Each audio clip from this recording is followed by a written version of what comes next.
My grandson, David, experienced his first winter this year. The weather report mentioned that it was a record cold day. I couldn't help but worry about David and his mother, Yvonne. I hope they haven't fallen ill due to the cold. That night, I sent a message to Yvonne on my smartphone, asking, "Are you and the baby okay? Not catching a cold?" However, despite sending it 2 or 3 times, there was no reply, not even a read receipt. She's always been so responsible, I hope she's not overdoing it. After waiting another hour, I tried calling but to no avail. This is no small matter. Worried something serious had happened, I quickly put on my thick jumper and rushed out to drive to my son's family apartment. There was no response when I rang the intercom, and fearing the worst, that Yvonne had collapsed inside, I had the building manager open the door. The apartment was dark, with only the faint light from the street lamps seeping in. Groping along the wall, I searched for the light switch, relying on my memory. I fumbled for the light switch, but, even after trying several times, the lights wouldn't turn on. What's going on here? I thought, feeling a mix of anxiety and irritation. With no other option, I used my smartphone's flashlight to look around. Yvonne? Are you there? Could it be that they are just out? Just as I was about to leave, I thought I heard a baby's cry from the bedroom. Yvonne? Are you there? I quickly headed to the bedroom. Yvonne! There, I found Yvonne, shivering from the cold but desperately wrapping newborn David in a sheet to keep him warm. What happened? To my shock, Yvonne's once long and proud black hair was now chopped off, almost completely shaved. This is terrible! What happened here? My name is Mary Smith, I'm 61 years old. I've worked as a hairstylist for many years, running a salon out of my home. Chatting casually with my regulars during their appointments has always been the highlight of my day. The salon was originally started by my husband and me. However, he passed away from cancer when he was young. Not long after our son, Harry, was born. Despite the challenges, I raised Harry single-handedly. But Harry didn't make it easy. He often skipped school and got into trouble when he did attend. After graduating high school, he didn't continue his education and instead spent his days hanging out in town. I often wondered if it was a sense of inferiority from not having a father around. Or maybe it's because I wasn't a good enough mother. I always worried about Harry's future, never finding an answer. So, when Harry suddenly said one day, "I want to be a hairstylist," I was so surprised I pinched my cheek, thinking I was dreaming. What's gotten into you? Hairstylists are popular with the ladies, right? Harry replied with a smirk. Guess kids do grow up watching their parents, huh? Regardless of the reason, I decided to take a positive view of my son showing interest in his future for the first time. Harry successfully graduated from cosmetology school and started working as an apprentice at a seniors salon. That's where he met Yvonne, who would later become his wife. Harry was smitten with her at first sight and, after a strong pursuit, announced to me with a confident smile, "I've decided to marry this girl," introducing me to Yvonne. Nice to meet you. I'm Yvonne. You are a hairstylist too, right? I look forward to learning from you. Yvonne, with her long black hair and bright smile, was a wonderful woman. Likewise, I look forward to that, I replied, instantly liking her. A year after their marriage, Harry expressed his desire to start his own salon. Though he hadn't been an apprentice for long, he seemed to have gained a lot of confidence as a hairstylist. I want to have my own place and prove my skills. Honestly, I was a bit worried. I knew from my experience that it's not easy for a newcomer to make it on their own in this industry. But I couldn't ignore the earnest look in Harry's eyes as he talked about his dream. How much do you have saved up? He showed me his bank book with a troubled look and a sigh. Despite having a steady income, he was spending just as much as he earned. With this pattern, he was far from having enough to start his own business. Harry had been squandering most of his earnings on leisure. Perhaps I should have advised him to give up then. But I smiled and said, "Don't worry about the money," indulging his whim. Maybe it was my way of making up for the loneliness of growing up without a father. Truth be told, I hadn't touched the life insurance money left by my late husband. "It's for Harry. You'd forgive me, right?" I whispered to my husband's portrait. One of my regulars was knowledgeable in real estate, so I consulted with her. "That place would be perfect." It was a property that had been used as a barbershop until half a year ago, but the owner had retired due to old age. The location wasn't bad, and she thought it might be just right for Harry's new start. During the renovation, one of my regulars said, "Use my husband, he just lazes around the house on his days off anyway." Another chimed in, "My son's studying architecture in college and is home for the summer break. He can help out too, get some hands-on experience." Thanks to their help, the construction went smoothly. Once we got the health department's approval, the salon opened in no time. I never imagined I could set up my own business so quickly. You should thank everyone. It's not something you could have done alone. I know.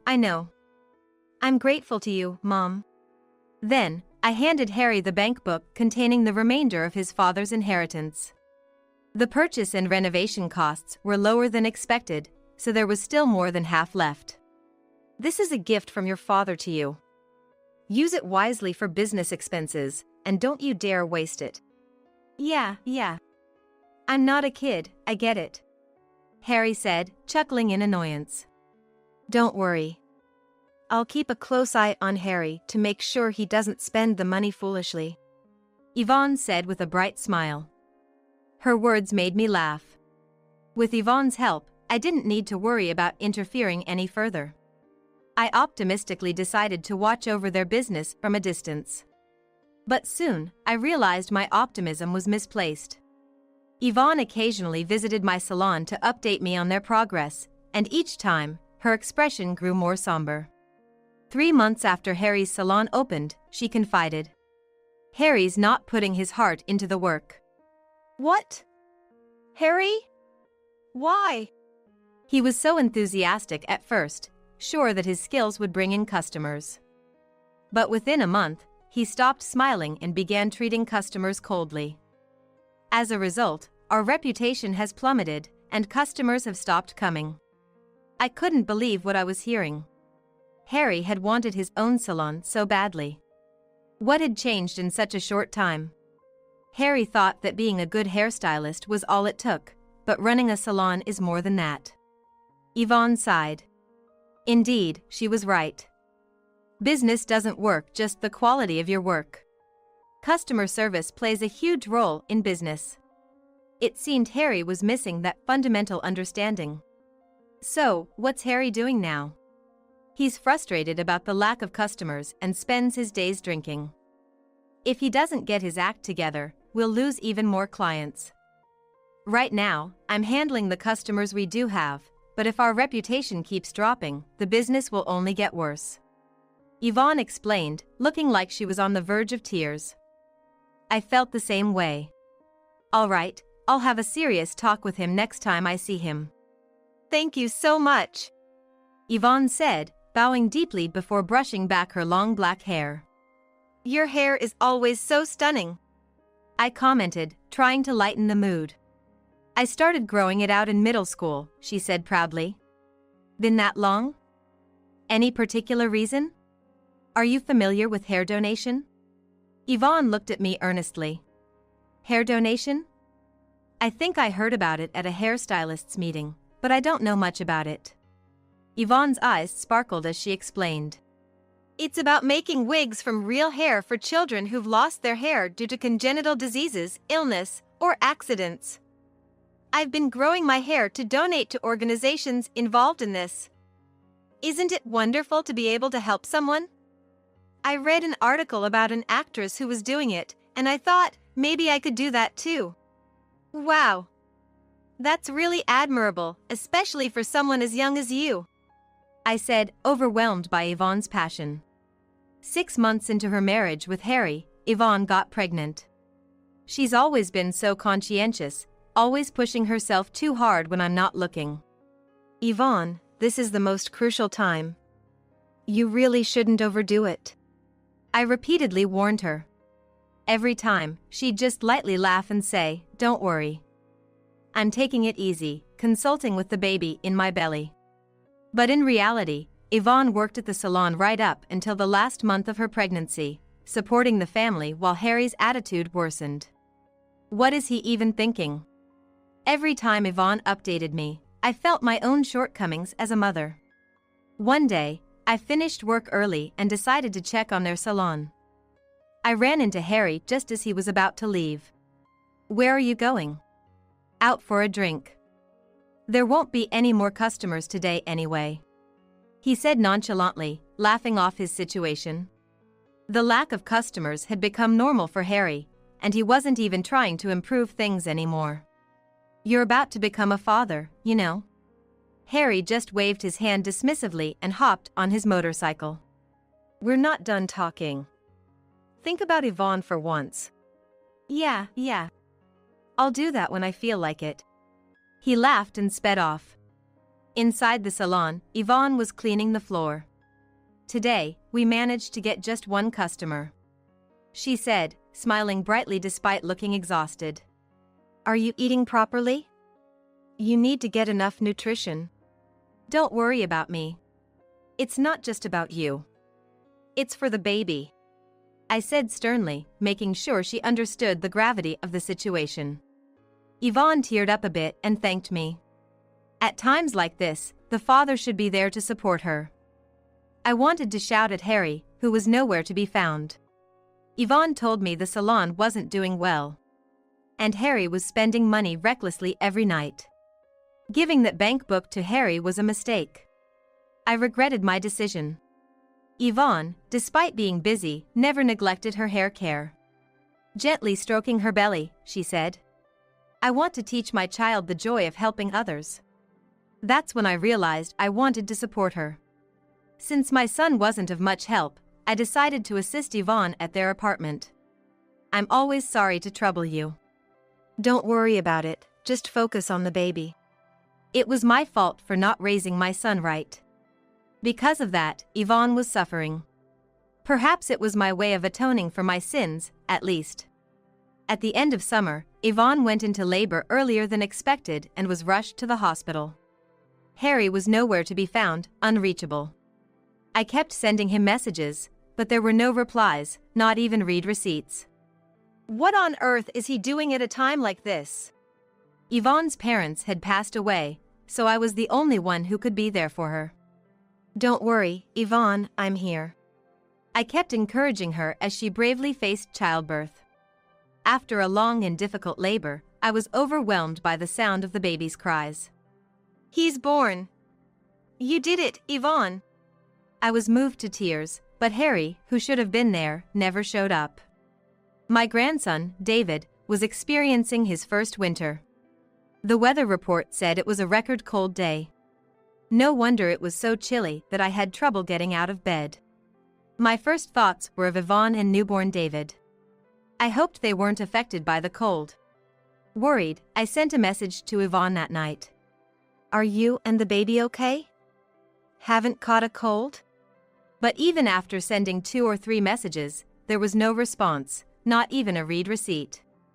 I was concerned that Yvonne might be too ill to move. She's always been so responsible. I hope she's not overdoing it. After waiting another hour, I tried calling again, but the result was the same. Something's not right. Without a second thought, I put on my thick jumper and rushed out to their apartment. When I arrived, the place was engulfed in darkness. It's not uncommon for families to travel abroad during the holidays, but I hadn't heard anything about a trip from Yvonne and Harry, and they likely couldn't afford it anyway. I rang the intercom, but there was no response. Fearing Yvonne might have collapsed, I immediately asked the building manager to open the door. "I'll wait outside. Please let me know if there's anything," I told the manager before stepping inside. The apartment was dark, the only light coming from the street lamps outside. I remembered the light switch was right by the entrance. Relying on my memory, I groped for the light switch on the wall. But no matter how many times I flipped it on and off, the lights didn't respond at all. What's going on here? I thought, feeling a mixture of anxiety and irritation. With no other option, I used my smartphone's flashlight to illuminate the room as I stepped inside. Yvonne, are you here? I called out in the living room, but there was no answer. Maybe they had just gone out. Just as I was about to leave, I thought I heard a faint cry of a baby from the bedroom. Yvonne? Are you in there? I quickly headed toward the sound. Yvonne! There was Yvonne, shivering from the cold, desperately wrapping newborn David in a sheet to keep him warm. What happened here? When I shone the light on her, I was shocked to see that her once long, proud black hair had been roughly cut off, almost to the scalp. Her eyes, red and swollen from crying, looked at me helplessly. This is terrible. How did this happen? I took off my jumper and draped it over Yvonne. It's okay now. Just tell me what happened, as much as you can. Yvonne began to speak slowly. She said that Harry had continued his daily escapades even after David was born. Eventually, they couldn't pay the electric bill anymore, and Yvonne, unable to tolerate it any longer, scolded Harry. She had just wanted him to be more responsible as a father. But her pleas fell on deaf ears. In a fit of rage, Harry grabbed a pair of practice hair-cutting scissors and started cutting off Yvonne's hair. At first, Yvonne tried to resist, saying stop it. But fearing any further resistance might accidentally harm David, she stopped resisting. Harry laughed mockingly, saying, "Now you won't be able to show your face in public." I was speechless at my son's cruel actions. Why didn't you tell me it had gotten this bad? I'm sorry, Mom. I'm so sorry. Yvonne apologized, blaming herself again. No, Yvonne, it's not your fault. You're not the one to blame here. It's Harry. You did nothing wrong. I knew Yvonne hadn't confided in me because she didn't want to worry me. I hugged her tightly, tears streaming down my face. The whole situation was a result of my overindulgence in raising Harry. My heart burned with shame and anger at my own failings and my son's inability to empathize with others. Taking a deep breath, I called Harry. Hey, Mom. Long time no talk. What's up, calling all of a sudden? Just wanted to hear your voice. How's everything over there? Are Yvonne and David doing okay? Of course, everyone's fine and doing well. I've been calling home, but no one's picking up. Where are you now? There was a brief pause in his voice, as if he was concocting an excuse. Actually, we're a family of 3 in Hawaii. We'll be back next week. Hawaii, huh? That sounds nice. I responded, though I knew he was blatantly lying to me. What had I been doing all these years, taking care of Harry? After losing my husband at a young age, I worked non-stop as a hairstylist. It was all to raise Harry into a respectable person. When he expressed a desire to become an independent hairstylist, I fulfilled his wish without hesitation. Yet, Harry carelessly squandered the inheritance his father left, using it for his own pleasures. And even treating his wife and child cruelly. My expectations for Harry turned into profound disappointment. What would you like as a souvenir? I'll bring you something nice. Anything's fine. You're coming back next week, right? Safe and sound. Hey, Mom? You sound a bit off. Is something wrong? Mom? Harry seemed to sense something, but I ended the call without responding. I informed the building manager waiting outside of my plans and decided to take Yvonne and David back to my house. Then, I started making calls to every place I could think of. A week later, Harry called me, cheerfully announcing that he had just landed at the airport. I'm back, Mom. And I've got souvenirs for you, he said, pretending to be the caring son. But my heart was no longer deceived by his act. That's nice to hear. I replied in a flat tone, though Harry didn't seem to notice anything unusual. About an hour later, a taxi pulled up in front of the apartment. Harry, clearly having enjoyed his solo trip to Hawaii, with distinct tan lines from sunglasses around his eyes, unloaded a bunch of luggage from the trunk.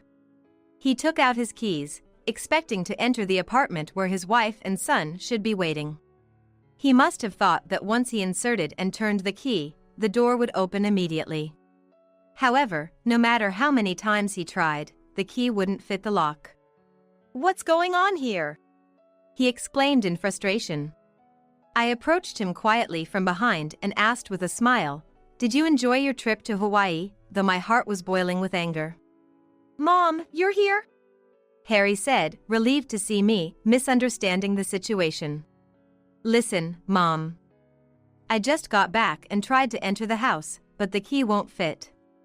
It must be Yvonne's prank, punishing me for going on a trip alone." He tried to paint himself as the victim, blaming Yvonne. Leaving Yvonne, who just gave birth, and newborn David behind, what were you doing? I told you, I was in Hawaii with my family. Didn't you just say you went on the trip alone? I pointed out the contradiction. Harry was at a loss for words. You really had the nerve to lie about taking a family trip to Hawaii? Yvonne was here, with the electricity cut off, shivering in the cold, holding David close to protect him. And to think, she cherished her long hair, and you just cut it off mercilessly. Don't you feel any remorse as a human being? I guess I messed up there. But right now, I just want to get inside the house. It's freezing in Japan. Harry replied, rubbing his arms theatrically, showing no sign of remorse. The cold Yvonne and David endured is nothing compared to this. Plus, you no longer have a home here. I've already cancelled the lease on the apartment. It's time you find your own place to live. Cancelled the lease? Why would you do something like that without asking me? Harry protested, suddenly panicking. But the apartment was leased under my name, after all. I couldn't just stand outside and continue this conversation, so I took Harry to a nearby coffee shop to talk further. Harry sipped his coffee silently, probably not even tasting it. He kept glancing between me and his coffee with a pale face. You were so strapped for cash that you couldn't pay the electric bill, yet you managed to go to Hawaii? That's... Harry grimaced and finally began to spill his selfish reasoning. He admitted that right from the start of his business, he was showing off to friends and women he picked up at the salon, spending his father's inheritance on his antics. He knew such spending would quickly deplete any fortune. But after getting a taste of the power of money, he continued his lavish lifestyle even after the inheritance ran out, racking up debts to buy gifts and take trips. You're quite the big spender, aren't you? Especially for a failing business. Don't worry.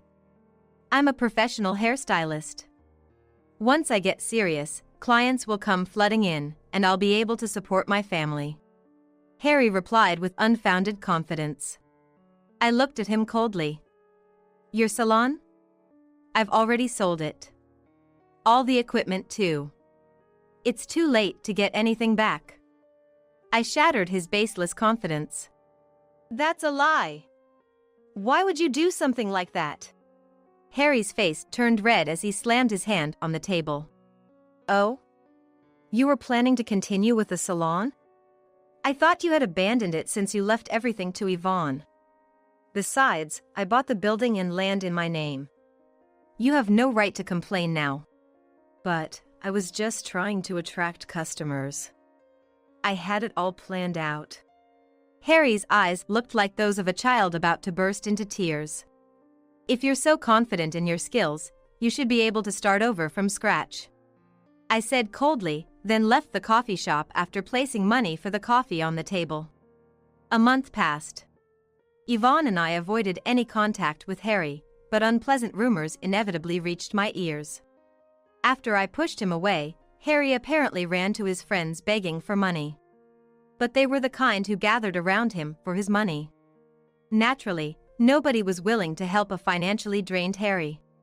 He even got reported to the police for stalking some of the women he picked up at his salon. Although he only received a stern warning from the police, the lack of support from his acquaintances hit him hard, and he completely disappeared from our lives. He's probably living alone now, in fear of harsh debt collectors. All this is the consequence of his own actions. My anger towards Harry isn't just about his reckless spending. What's unforgivable is how he neglected Yvonne and David, pushing them into hardship. And above all, cutting off Yvonne's long hair, which she had grown out for years for a noble cause, thereby potentially robbing unknown children of a brighter future. As a fellow hairstylist, I could never forgive Harry's actions. It will take a long time for Harry to truly understand the emotional pain Yvonne has endured. Yvonne herself never speaks of her hurt, but it's clear she's not unscathed. She appears to be keeping her feelings bottled up, probably not wanting to worry me. Wanting to do something to help, I reached out to my hairstylist friends and had a special wig made for Yvonne. It won't make up for my son's wrongs, but please use this. Thank you, Mom, Yvonne said with a smile, though tears were streaming down her cheeks. Using my aching back as an excuse, I asked Yvonne to help out at the salon. She threw herself into the work, seemingly trying to forget her emotional scars. "Hello, David," a regular greeted, and David in his cradle burst into giggles. Now, some customers even come to the salon just to see him. He's like a little mascot, a baby that brings in good fortune. Yvonne, regaining her strength both physically and emotionally, has started the process of divorcing Harry. Seeing Yvonne's smile makes us all feel like we've shed 20 years. But it's true, Yvonne and David have brightened up the salon considerably. Attracted by Yvonne's cheerful atmosphere, more and more mothers with young children have become regulars. "Let's have a great day today." "Hi, how are you?" Now, the salon is filled with smiles again. In a quiet corner, David is peacefully sleeping, his cute little snores filling the air. My daughter, Jessica, is getting married, and we're heading to a meet and greet with both families. When we entered the designated room, Jessica's in-laws-to-be, John and Linda, were already seated. They seemed to have been talking about something, as their faces wore an eerily amused smile. I wondered what was so funny as I looked at the table, and saw that there were settings for 3 on our side. I realized this was a sly way of harassing us, and said to myself, "I see. Please have a seat." "Oh, it's just the 2 of you?" "We're a single-parent family." I lifted the corners of my eyes and replied as calmly as I could. But Linda still had a lingering smile. "Right, I remember now. Maybe you should take this in a Tupperware? It must be tough being in a single-parent household."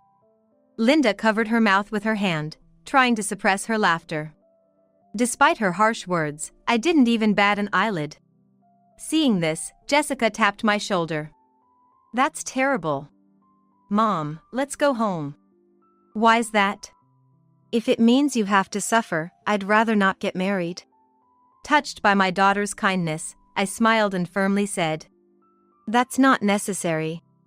Just wait a moment." Then, a female staff member came from behind with a takeaway box the size of a lunchbox, offering it to Linda with the words, "Please, take this with you."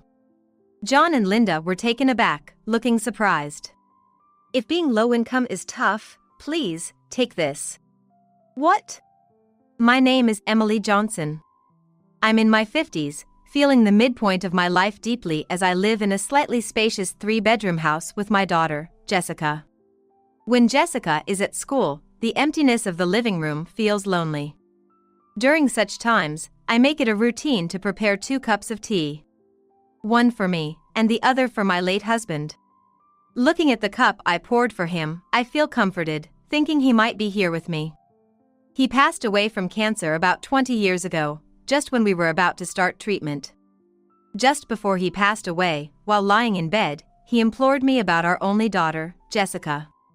"Please take good care of Jessica. She'll surely do great." At that time, Jessica was too young to remember her father well. To keep my promise to my husband and not to let her feel lonely or hurt, I raised Jessica with all my might. Putting my needs second, I balanced work, house chores, and parenting, managing to send her to college even as a single parent. I might be biased, But Jessica turned out to be a beautiful, kind, and hardworking woman, excelling in her studies. She's my pride and joy. After graduating, she got a job at a corporation and started living on her own. I can't always rely on you, Mom. I'll start repaying you back, bit by bit. Don't worry about me. Just do your best. Eat properly, don't stay up late, and remember, I'm not a kid anymore, I'll be fine. What are you saying? You'll always be my precious child. On the eve of her move, Jessica and I talked about the past, the future, and her father until late into the night. We never ran out of memories to share, losing track of time. Even after she started living alone, my smartphone would frequently light up with her messages. From the struggles of unpacking and cooking, to her experiences at work and stories about her colleagues. Every message made me feel as if she was right there with me. Jessica must be feeling lonely in her first time living alone. But after half a year, the messages from her gradually became less frequent, changing from every 3 days to once a week. She's really doing her best. There's a saying that the absence of reliance is a good reliance. The lack of messages probably means that Jessica's days are fulfilling. Thinking this, even the tea I made for my husband seems to nod in agreement. When about 1.5 years had passed since Jessica started her job, on a warm, late autumn day, I received a call. It was Jessica, and as I answered, wondering what was up, she sounded excited, saying, "It's been a while. Mom, listen, I want you to meet someone this Sunday. Are you free?" "Oh, it's been a while indeed. I'm free this Sunday." "Great, I'll come home around noon, okay?" "Sure, that's fine. Be careful on your way." "It's been a long time since I've seen you, Mom. You're gonna be surprised, see you then." After saying that, Jessica hung up, and I was left in silence. I wondered when was the last time I had a phone conversation with her. Her unusually happy tone also caught my attention, but when Sunday came, I was indeed surprised, just like Jessica said. At the door, Jessica appeared with a young man named Ethan Parker. He wasn't dressed casually but in a neat, casual suit, looking a bit tense. "Nice to meet you. I'm Ethan Parker, dating Jessica." He introduces himself, tall and slender, with a face as handsome as a model's. He gave the impression of a polite and good young man. "Oh, Jessica has been in your care. Please come in." I offered him guest slippers and invited them to the living room. As I made tea and we sat at the table, Jessica shared her recent news and introduced him. Then, blushing, she said, "The reason I wanted you to meet him is, I want to marry Ethan." Marry! Though I had a hunch, it still struck a chord to hear that Jessica had found someone. I maintained my composure and looked at Ethan, who now seemed more serious than before. "Yes, I proposed to Jessica recently. And we wanted to meet with you, her mother." After a brief silence, I said, "I see. I didn't know Jessica had such a wonderful person in her life. Ethan, Jessica grew up without a father. I raised her all by myself." "Yes, Jessica told me she was raised by a single mother. Jessica is my treasure, my only daughter. Will you truly protect and make her happy?" "Of course. I'm confident I can make her happier than anyone else in this world." Ethan responded confidently, not intimidated by my demeanor. Had he faltered here, I might not have consented to their marriage. "I understand. Please take good care of Jessica." When I said this, the two exchanged relieved glances and smiled happily. Seeing them like this, I naturally found myself smiling as well. I think he would have smiled in the same way if he were here. A few months after sending off a happy Jessica and Ethan, Jessica took a long break and came home. She happily talked about her work and Ethan, but occasionally, she would have a troubled expression, which worried me. When asked, she would avoid the topic and say, "It's nothing, Mom." Jessica has a habit of shrugging her shoulders when she wants to talk about something or is lying. She shrugged this time too, so I was sure something was bothering her. "Hey, Jessica, how about we visit that new cafe that just opened? This one here." I pointed to the cafe on my smartphone screen. Her eyes lit up. "Oh, I've been wanting to go there. They're known for their original coffee. It's popular at work too." Then it's settled. The next day, Jessica and I walked to the cafe in the cool air. It was deep into winter, and the brown fallen leaves crunched under our feet. We ordered coffee to go and walked for a while. "Mom, thanks for accepting Ethan and me." He seems sincere. "Take good care of each other." When we reached a large park, Jessica started to open up. "Actually, I went to greet Ethan's parents. They didn't seem to think much of me." Her story went back a month. She had gone with Ethan to greet his parents, John and Linda. But they seemed skeptical of her from the start. "Hello, I'm Jessica Johnson. I'm dating Ethan." "Ethan, are you sure about this girl?" Linda interrupted Jessica's greeting. "What do you mean? Just look at her. She looks poor, her clothes, her makeup. She's not a match for Ethan." Instead of congratulations, they openly criticized Jessica. "Mom, that's rude. How can you say that about my girlfriend?" "You think so too, right?" Linda even sought agreement from John, who simply nodded in affirmation. "Oh, is your family very poor? Do your parents work?" "My mother works, and my father passed away when I was young." "A single mother?" "I thought as much." John seemed oddly satisfied and scoffed. "Dad? It must be for the money. Ethan, our family is of a distinguished lineage. You shouldn't be with this kind of woman." "How can you say that? Jessica is different. I know her better than anyone." "You're just naive. There are plenty of people who would marry for our wealth." Shockingly, John even suggested introducing Ethan to a daughter of an acquaintance. Linda agreed and seemed pleased with the idea. "That's a good idea. After all, this girl's father works for a major listed company. She's not a match for a single-parent family." "You think so too, right, Ethan?" Seeing his mother happily agree, Ethan raised his voice. "Enough, both of you." That day, the conversation went nowhere, and Ethan had to lead Jessica away from his parents' house. Later, Ethan told Jessica that both John and Linda had a strong sense of elitism. "Jessica, I'm really sorry. My parents said such awful things and hurt you." He apologized repeatedly and promised to always protect her. Listening to this on a park bench, I was struggling to contain my anger. "So, what did his parents say about the marriage?" "We went again last week, and despite their sarcasm, Ethan convinced them to accept us." "Are you okay with that?" Jessica bit her lip and shrugged. "Yeah, I'm okay. We won't be living together, and I can handle it." "All right."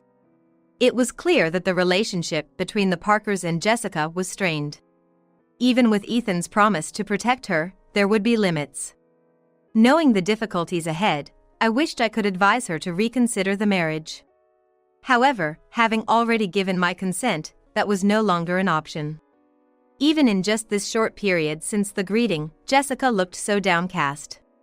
The thought of her having to wear that sad expression for the foreseeable future was unbearable. "About the meeting between both families, I think maybe I shouldn't attend." "Why?" "Because I don't want to make you feel uncomfortable. I'd rather not have the meeting if it's going to upset you." Until then, Jessica had been acting bravely, but now her eyes seemed to well up. Though she didn't cry, she was evidently trying to spare me from the same unpleasant feelings. Her kindness pained me, but I smiled. "Don't worry about me. Let's have the meeting properly, so your marriage is recognized by everyone." Under the cold sky, Jessica and I sipped our cold coffee on our way back home. When Jessica told Ethan about wanting to go ahead with the meeting, he seemed very surprised and worried about her. "You don't have to push yourself," he said.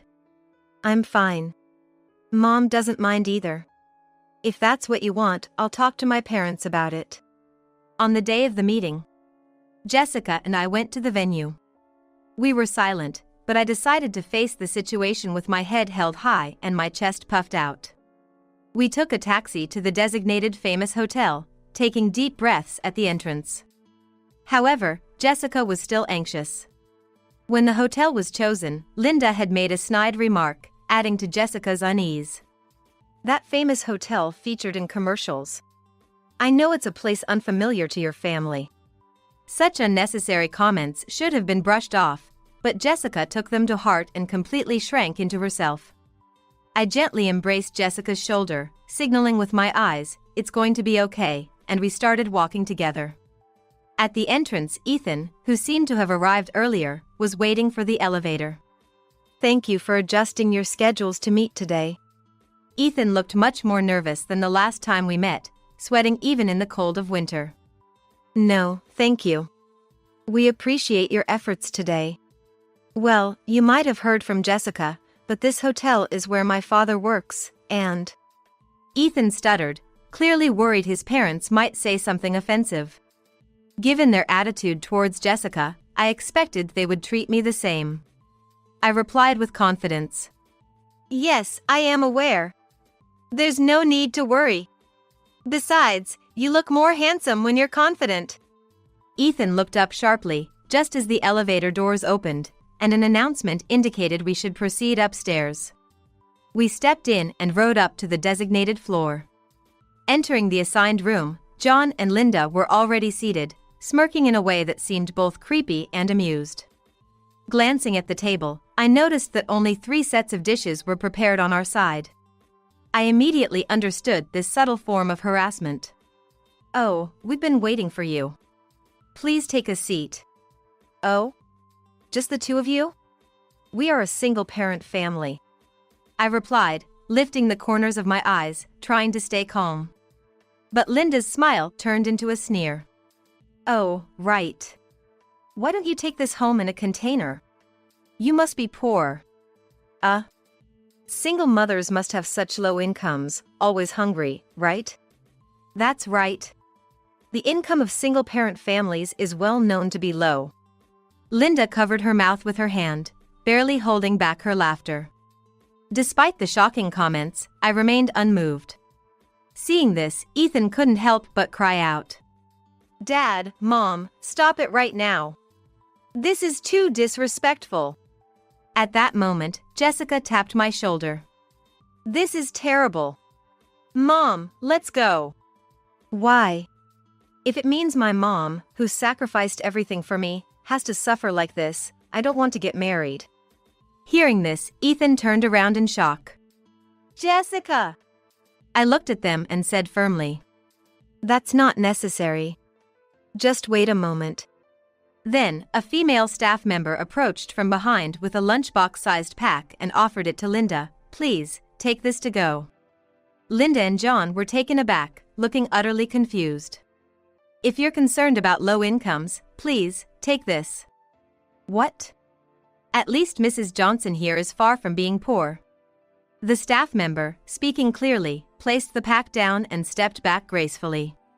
Linda and John were indignant. "You! How dare you do this?" "That's right. You're fired, fired." "Right, dear?" "Both of you, please calm down.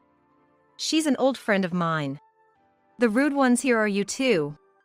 The woman turned to me, smiled briefly, and said, "The division head is always so busy." "Division head!" Linda and John's reactions were comically exaggerated, almost tumbling off their chairs. John was sweating profusely, not just on his forehead but all over his face.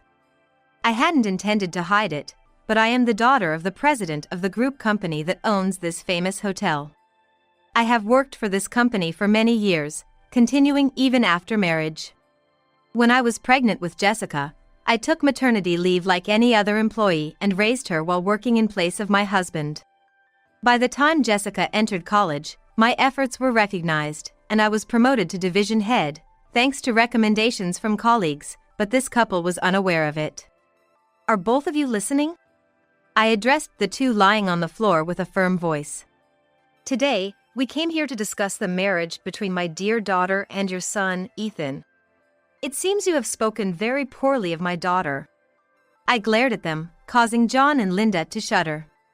I replaced my husband, who passed away from illness when my daughter was young, working hard to provide her with both love and education. Ethan swallowed nervously. I trust my daughter and the person she has chosen. Even if they come from a family that judges others by income and behaves rudely, I see Ethan as a respectful and fine young man, an important addition to our family. I paused for a breath before continuing. I believe you too care for your child. So, I ask again, do you accept the marriage of my daughter and Ethan? The room fell silent. John and Linda were trembling, and Ethan seemed to hold his breath. Jessica had never seen this side of me before. She was speechless behind me. Well? Linda looked resentfully at John. He, pale-faced, adjusted his posture and hurriedly said, Of course, division head. We look forward to a close relationship in the future. I am here today not as a division head, but as Jessica's mother. I firmly stated, looking at John. And if we talk about work, aren't you soon to leave this place? What do you mean? I had already investigated John's reputation within the company. When Jessica told me Ethan's father was John Parker, the name rang a bell. His disdainful attitude towards Jessica and being a hotel employee was a dead giveaway. He had a bad reputation in the hotel, and I had often heard about John's high-handed behavior towards his subordinates. Additionally, he was reported to be absent from work under the pretext of meetings, and a personnel hearing was imminent. That's why you should really reflect on your own actions, I told the speechless John. Linda suddenly stood up, her face red with rage, and lunged at me with a wild scream. But when I easily dodged, she fell over with a groan, like a squashed frog. To Linda, who was sprawled on the floor, I delivered a final warning. Also, know this, if you ever interfere with Jessica and Ethan's happiness, I won't stay silent. After pinning down the helpless couple, I urged Jessica and Ethan to leave with me. Of course, I left their handling to my childhood friend. Half a year passed, and it was now summer. The sticky humidity was tough to bear, especially in my 50s. The weather forecast promised another day of intense heat, making an umbrella essential outdoors. As I walked to the supermarket, I thought about what happened afterward. After the meeting, Ethan had apologized to Jessica and me several times. I'm really sorry for my parents' disrespectful behavior.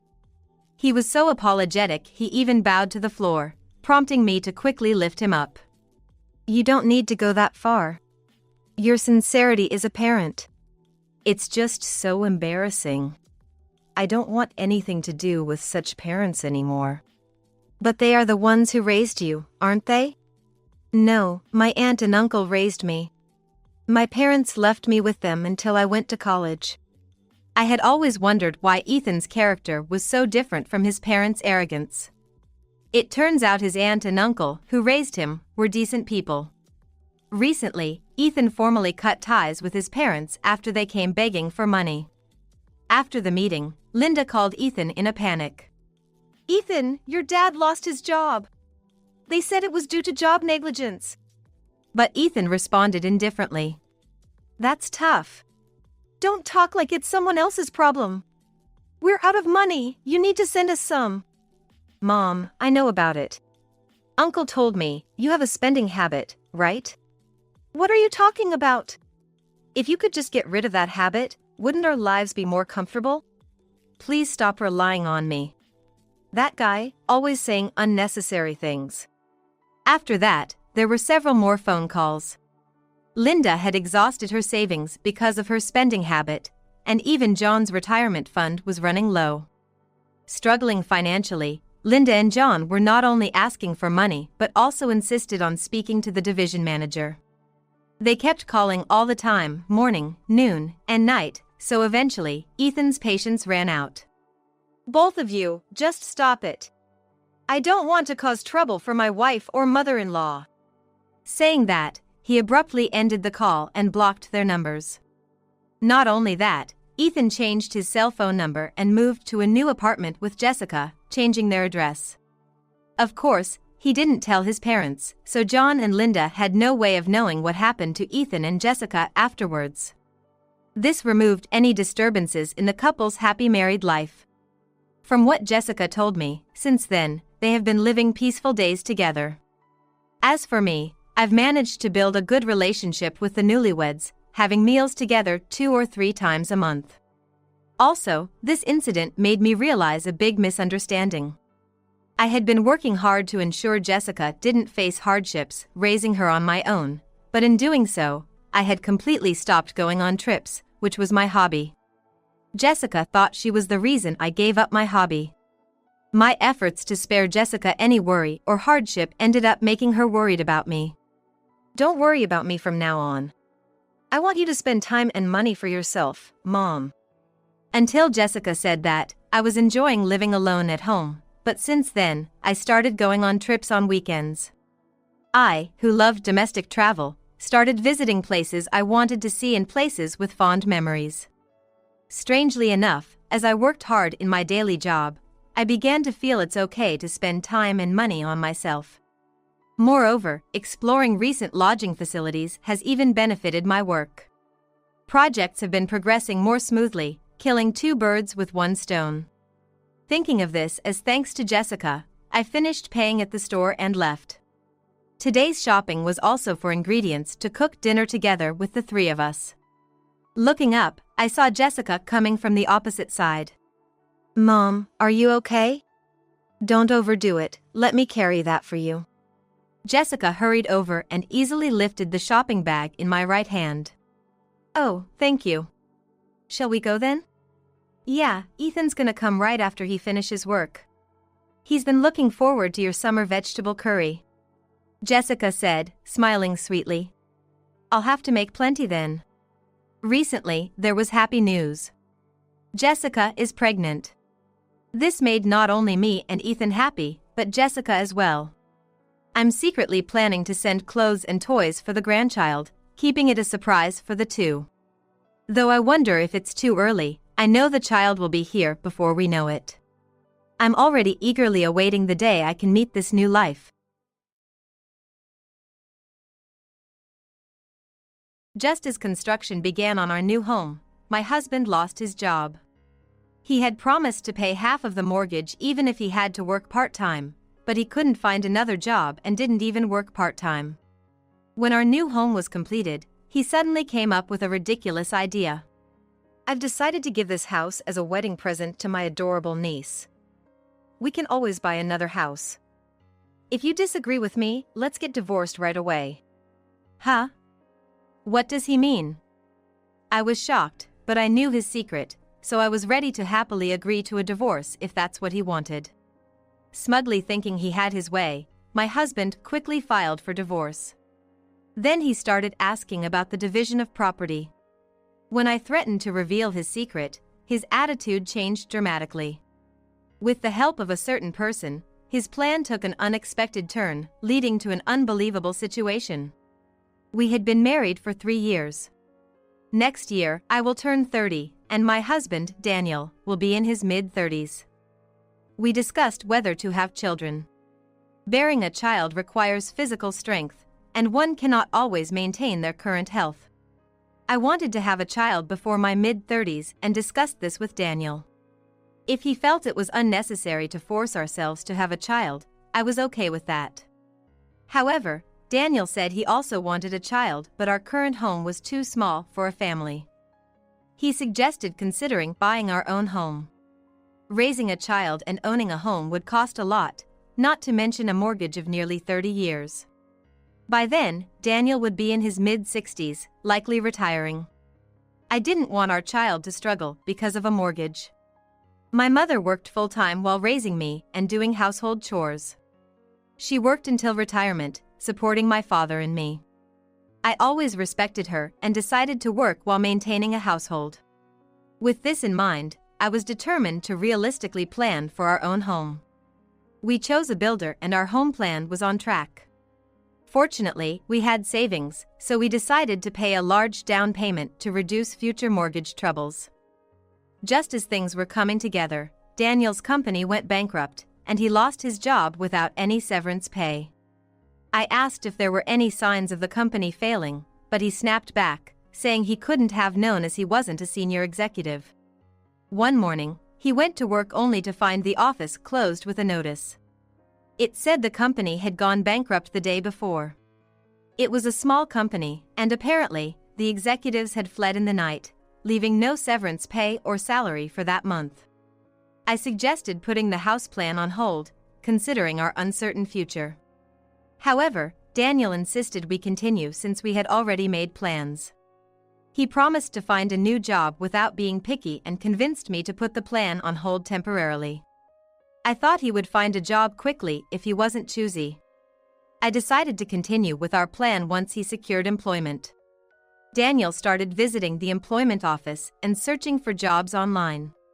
He even found a temporary part-time job, although it was on a call-in basis. Even so, it was a temp job on a call-in basis, so he never knew when he'd be working. His actions and commitment to pay the mortgage together made me feel his determination. Since my income was stable and we could manage without his help for the time being, I decided to go ahead with our house plan. Up to this point, you might think Daniel was a very sincere husband. However, he had an odd obsession. Daniel has an older sister, who had a child, Mia, at a young age. Becoming an uncle at a young age, Daniel adored Mia immensely.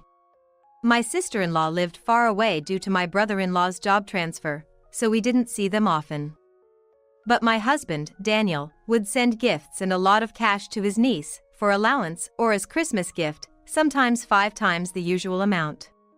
I even opposed him once when he wanted to give $2,000 for Christmas gift, arguing it was too much even for his beloved niece. When sending gifts to his niece, who lives far away, we usually mail them. But after Daniel reported spending money to send something to her, I never heard any word of thanks from my sister-in-law, which was frustrating. I questioned my husband's nerve when I heard that he had given his niece an expensive gift without regard for the family budget, even when unplanned expenses came up at one point. Since then, I've often been frustrated with his excessive fondness for his niece. Now that Daniel is unemployed, thankfully, he doesn't seem to be dipping into our savings for his niece's sake. However, his time away from home, supposedly job hunting, has significantly increased. In fact, he leaves the house earlier and returns later than he did when he was working. I wondered if job centers were open that late. He said he was attending information sessions and networking. It's great he's eager about job hunting, but he's been careless about our new home construction, leaving everything to me. He arrogantly told me to handle all the paperwork, though he wanted his name on the deed. I gently reminded him to show some interest in our home. He sighed, saying he was too tired from job hunting and asked me to handle it. I was tired too, juggling work, the new home, and household chores, so I didn't argue to avoid a fight. Later, I worried he might say I should pay the mortgage since I made all the decisions. When I brought up the mortgage payments, Daniel said he didn't want to dip into his personal savings until he found a job. He said it was to avoid burdening me, but I thought we should focus on the present rather than potential emergencies. Despite my explanations, Daniel insisted on not using his savings and wanted me to handle the mortgage for now. Since his suggestion was too convenient for him and differed from our original agreement, I asked him to sign a loan agreement, acknowledging he was borrowing money from me for his share of the mortgage during this period. He complained but reluctantly agreed, fearing I might probe deeper into his job hunting progress. In response, Daniel continued to complain, but he reluctantly accepted, perhaps realizing that it would be troublesome if I started probing into his job hunting situation. We agreed that he would repay half of the mortgage payments I made during this period once he was reemployed. I got his signature and stored the document where he wouldn't find it. Despite our initial agreement, there were several instances of him failing to uphold his promises. Daniel said he'd find a job quickly without being picky, but he hadn't reemployed as our new home neared completion. He even turned down a few temp job offers, making excuses. I didn't want to support a husband who made no effort to find work. Our arguments increased as I urged him to find a job. In the meantime, the new house was finally finished and ready to move into. But living with him, let alone moving, seemed difficult under the current circumstances. I had gathered various information since Daniel was laid off. There are many things I want to confirm and say, including the fact that he still hasn't found a job. As usual, I called out to Daniel as he was leaving for the job center. I asked him to spend the day with me, saying we needed to have a serious talk. He tried to escape, prioritizing job hunting and suggesting we talk another day. I insisted, saying missing one day at the job center wouldn't be a problem. Then, he said something shocking. Nagging women aren't attractive, you know? What? Actually, I have something to tell you too. I thought I'd wait, but it's good news, so why not now? My niece is getting married. So, I've decided to give her our new house as a present. Let's split the mortgage and keep paying as we are. What? I was already appalled by his excessive love and financial sense towards his niece, but gifting her a whole house? Why would he make such a big decision without telling me? Hearing about his niece getting married was news to me. I couldn't believe he thought he could go through with such a plan without discussing it with me. When I pressed him, Daniel suggested divorce if I didn't like it. He was the one who initiated the house building while unemployed and not making any progress. Yet, he kept making uncertain promises about work. His plausible words didn't match his actions. I was so astounded by his behavior that I laughed. That's why I wasn't surprised when he made the absurd suggestion to gift our house to his niece. It must be related to that issue. Despite my curiosity about his response, I bombarded him with questions. Are you serious? You're unemployed, and you want to gift a house with a remaining mortgage to your niece? Do you think she would be happy with that? I wondered how he could think of giving away a house we're paying a 30-year mortgage on. It's not a good omen to gift a house with an unpaid mortgage. It's like sending troubles. I also pressed him about his plans for having children since we bought the house for our expanding family. Daniel responded defiantly to my questions. He said he doesn't mind getting divorce. He used the threat of divorce to avoid discussing his thoughts. It was as if we weren't even the same people anymore. Our conversation just wasn't working. I had a lot to discuss, but it seemed he was far more unreasonable than I thought. I had already planned to initiate divorce, so I easily accepted his suggestion. I told him I was fine with divorcing and leaving the house, as long as he listened to my demands. Daniel agreed to follow my instructions if I allowed the divorce and left the house. So, I said it's okay to file for divorce first, but I wanted to settle the property division after it was official. I also told him that I needed to hurry with my preparations to live alone, so I asked him to wait until things settled down. Daniel agreed to follow my lead if he could file for divorce immediately. In truth, I wanted time to prepare for something important without him knowing. I said this to buy myself time to prepare for living alone without him finding out. After the divorce and finishing what I needed, I was waiting for the right time to contact Daniel. Then, either out of impatience or realization, he contacted me first. What's going on? Why is our new house listed for sale? It's supposed to be a gift for my niece, and it's our joint property. If you do something like this without my consent, I won't pay the mortgage. Then, Daniel called, complaining about me selling our jointly owned house without telling him. He was furious and wouldn't listen to me. I waited for him to calm down before responding. I knew you were trying to push the payments onto me. Did you really think it was still in joint names? You were so confident about divorce, I made sure to check everything before agreeing. When he asked to keep it in joint names, it indeed was. But, feeling distrustful towards my husband who was somehow making excuses to push the mortgage payments onto me alone, I suspected that eventually, he would refuse to pay any money at all, claiming the house as his own. So I changed the ownership. As expected, when the house was completed, Daniel started acting strangely. He insisted on gifting the house to his niece, believing his true intentions were still hidden. So, I paid off the mortgage in full with all my assets. Actually, when my parents learned we were building a house, they sold some land inherited from my grandfather and gave me the cash, advising me to use it for the payment. My parents always believed in paying for expensive items in full.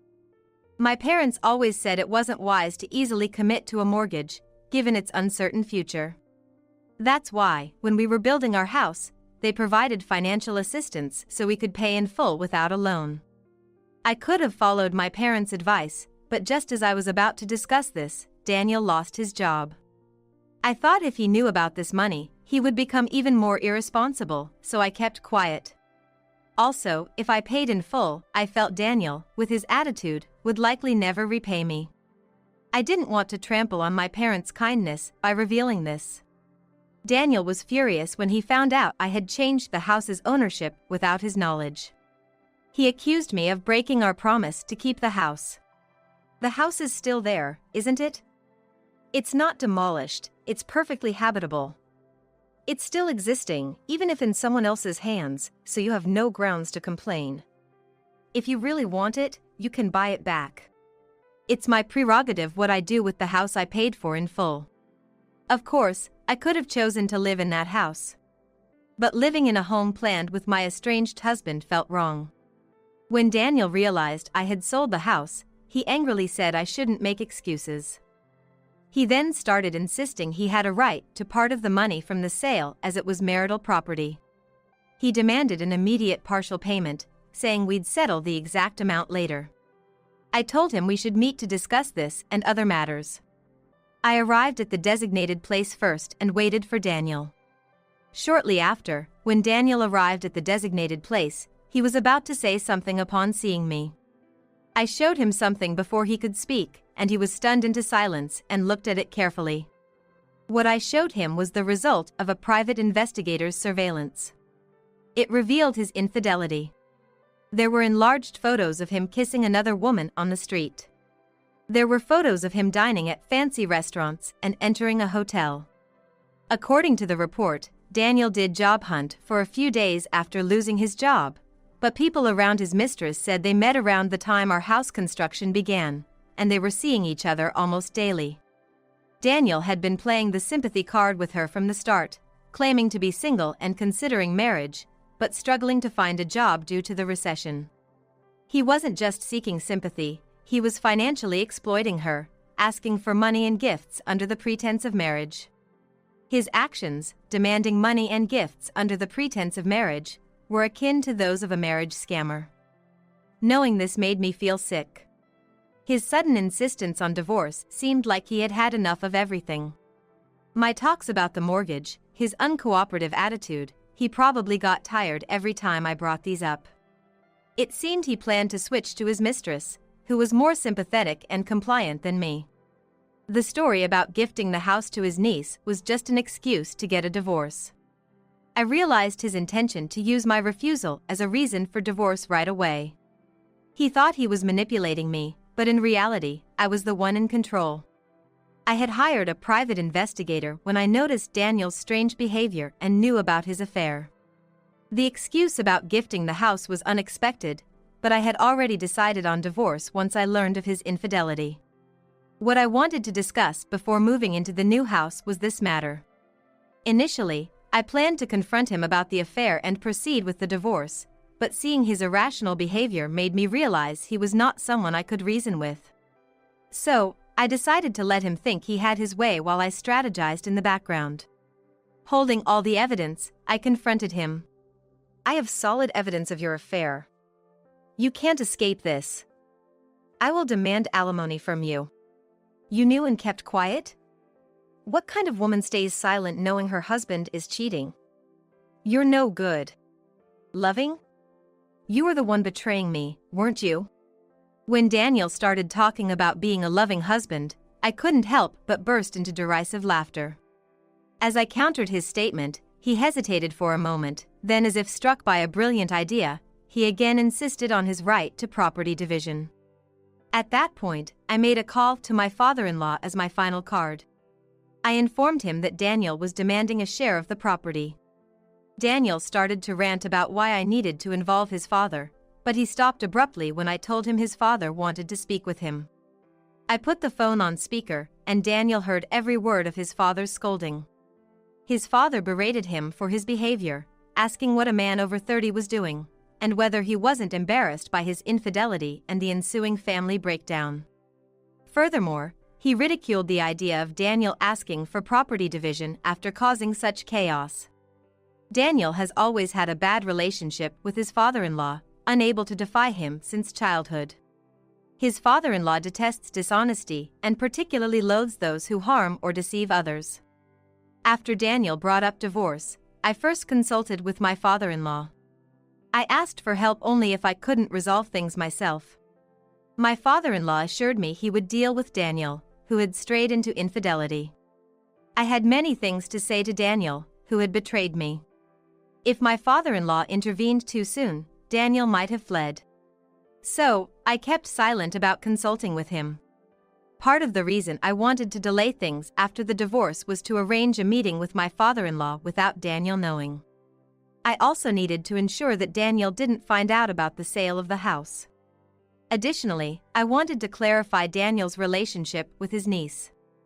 I called his sister in front of his father and asked her if his niece had ever received expensive gifts, allowances, or holiday money from Daniel. His niece said she had never received anything substantial from Daniel.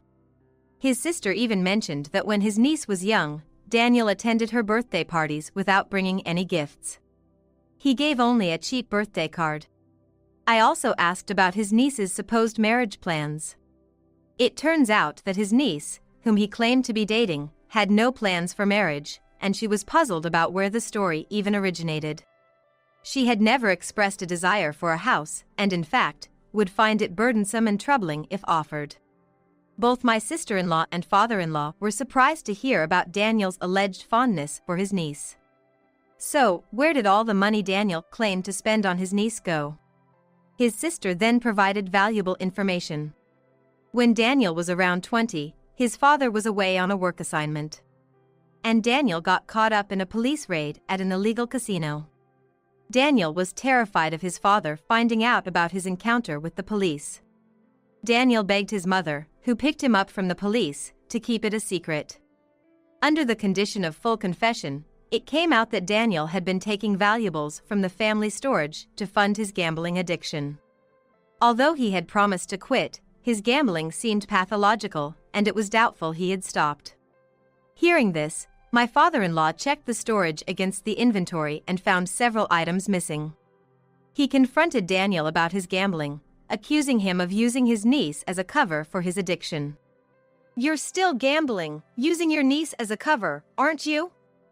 It's quite a position for an unemployed man to be gambling. The money from the property division isn't for your bets." He ordered Daniel to return home for a serious talk, saying he would set him straight. Unable to defy his father, Daniel turned pale, despairing, and conceded he didn't need the property division and would pay alimony. Afterwards, I received the official documents prepared by the lawyer my father-in-law had arranged for me, stating that Daniel had renounced his claim to the property division. I gained all the shared assets. Additionally, through my father-in-law's consideration, I received a larger-than-average lump sum of alimony from Daniel. At one point, I admittedly felt anger towards Daniel's mistress. However, my feelings changed when I investigated her during the process of Daniel's infidelity investigation. She believed Daniel was single and struggling financially and had been giving him money despite her own tight financial situation. I realized she was also a victim, used by Daniel. Even though she was deceived, she tearfully apologized for disrupting my family. And she offered to pay me compensation, though it was a small amount. I declined her money, appreciating her gesture enough. I also advised her that she could likely claim alimony from Daniel. I told his promises of marriage and demanding gifts and money amounted to fraud, and then she promptly took action upon this advice. When she confronted Daniel at his parents' house, accusing him of deception for marriage, my father-in-law became furiously angry. He told her she could file a police report and instructed Daniel to turn himself in immediately, causing a huge commotion. Daniel begged for mercy from both his mistress and father-in-law, promising to repay all the money he had swindled from her. Daniel used up all of his meager savings to pay off the mistress's alimony and reimburse her for the gifts, leaving him completely broke. My recently retired father-in-law, having plenty of time, closely monitored Daniel. The supervision was so strict that he even followed Daniel to the bathroom and scheduled every minute of his day. Daniel was taken to the job center under his father's escort and was constantly pressured to find a job quickly. Unable to endure this prison-like existence at home, Daniel attempted to escape while his father was asleep. Desperate and penniless, he couldn't bear the hunger and returned to his father-in-law's house within 2 days. Following this, his father, disappointed and exasperated, disowned Daniel for lacking backbone, whether in staying home or fleeing. Daniel, left with nothing but the clothes on his back, broke into his parents' storeroom in desperation, repeating his past actions of stealing valuable antiques. However, his father, aware of Daniel's past thefts from the storeroom, had now secured it properly. The installation of security cameras and a contract with a security firm meant that Daniel was quickly caught and faced the police for the second time. With his mother no longer alive to help, and his sister furious about using her daughter as a pretext, no one was willing to bail him out. My father-in-law refused to take him back, suggesting he must learn his lesson in jail. Of course, I refused to help, stating that he was now a stranger to me. As for me, with the house sold and the money in hand, I'm considering investing in some much-needed personal rejuvenation. I've rented a top-floor apartment in a building I've always wanted to live in. Now, I plan to enjoy the view, savor delicious food, and take some time to care for myself after these tumultuous years with Daniel. Right now, my dad is in critical condition. Can you come right away? I'll give you the hospital's address. What? No way, I've just arrived at my vacation spot. Huh? Vacation? What are you talking about? My father is in a serious situation. When I got angry like that, my husband said something unbelievable. I mean, I'm not really involved with him, you know. What? I'm exhausted from work every day. Let me have this trip. I felt my feelings for him cooling down rapidly. Fine. Don't bother coming back then. My name is Julie, a 30-year-old housewife. I've been married to Ken for 3 years. We met at a social gathering. Being of the same age and sharing similar interests, we were drawn to each other and began to meet just the two of us. After several dates, he confessed, and we started dating. He was bright and refreshing, always making me laugh. I was increasingly attracted to him. Our relationship went smoothly from there. About 2 years into our relationship, he proposed to me. My feelings for you will never change. I want to build a warm home with you. Will you marry me? Yes. I'd be honored. I immediately accepted his proposal. And so, we decided to get married. We then visited each other's parents to announce our marriage. My in-laws were very kind, and I felt relieved there wouldn't be any mistreatment. After a successful meeting between our families, we got married.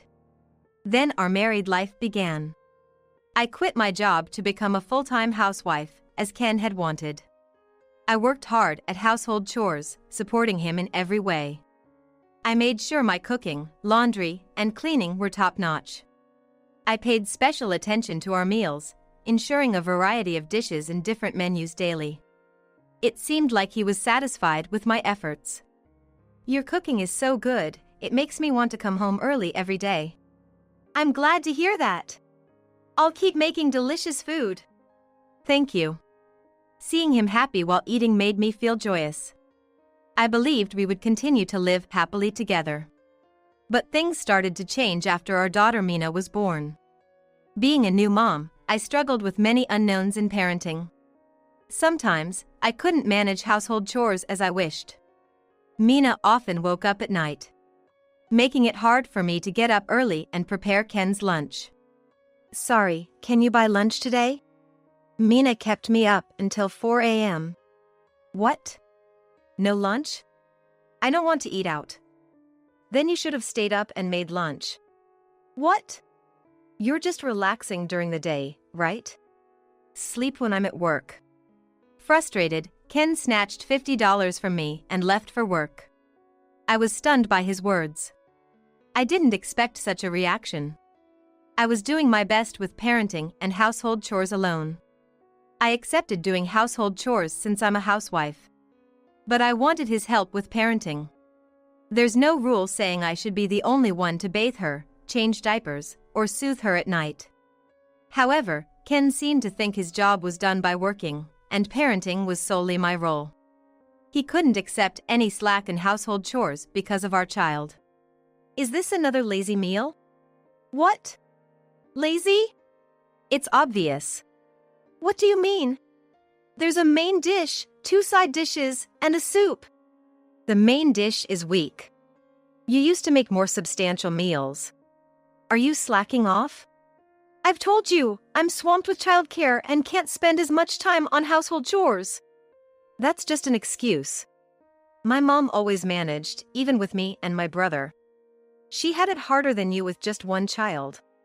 You're just being lazy. But I never thought he could be so insensitive. He seemed so kind and gentlemanly before marriage, but turned out to be a completely different person after having a child. As a full-time housewife with a child, and not working, I had no choice but to rely on my husband Ken's salary.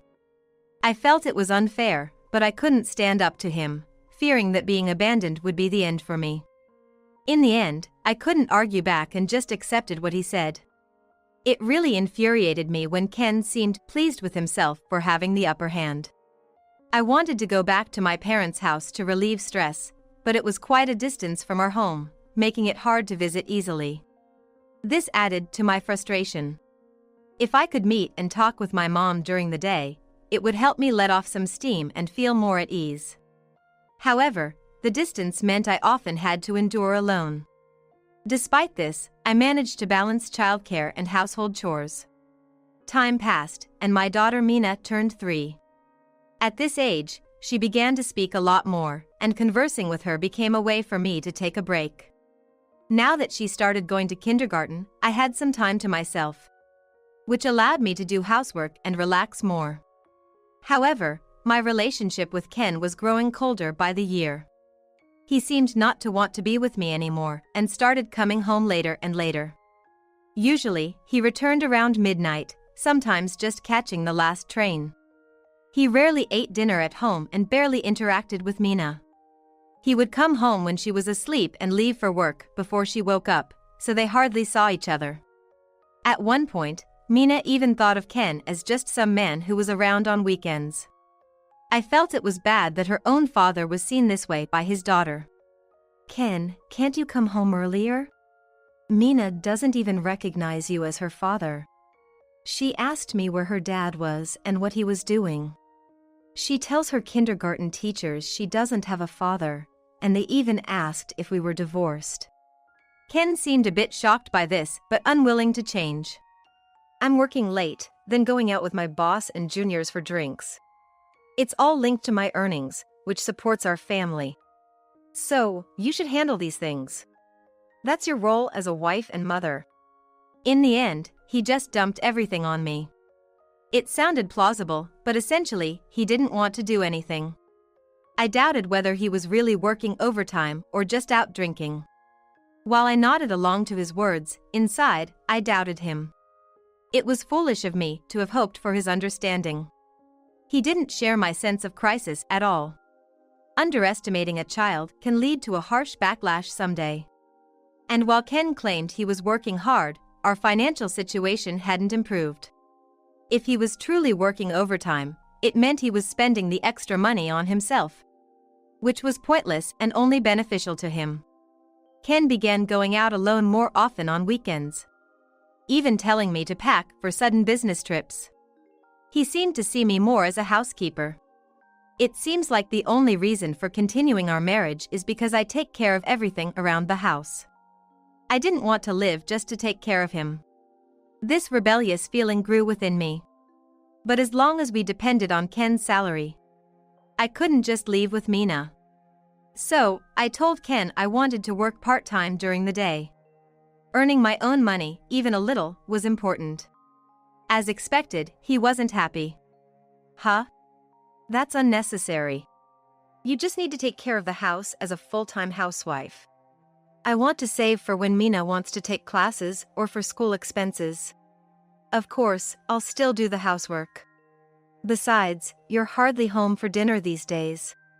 Me working during the day won't affect anything." After some thought, Ken agreed. "Just make sure you do the laundry and cleaning. That's the condition. I promise I'll manage everything properly," I assured him. This way, I convinced Ken and started working. Perhaps it was the way I phrased it. Not blaming him, but suggesting it wouldn't disrupt our current lifestyle. Ken must have realized that whether I worked during the day or not didn't matter. I immediately started looking for a job and found an office position with short hours. I was hired, much to my surprise. Working part-time and interacting with people of various ages and perspectives was a significant change for me. It widened my horizons and kept me in a better mental state. Earning my own money gave me confidence and strength. I worked hard and soon earned recognition at work. "Julie, you catch on so quickly.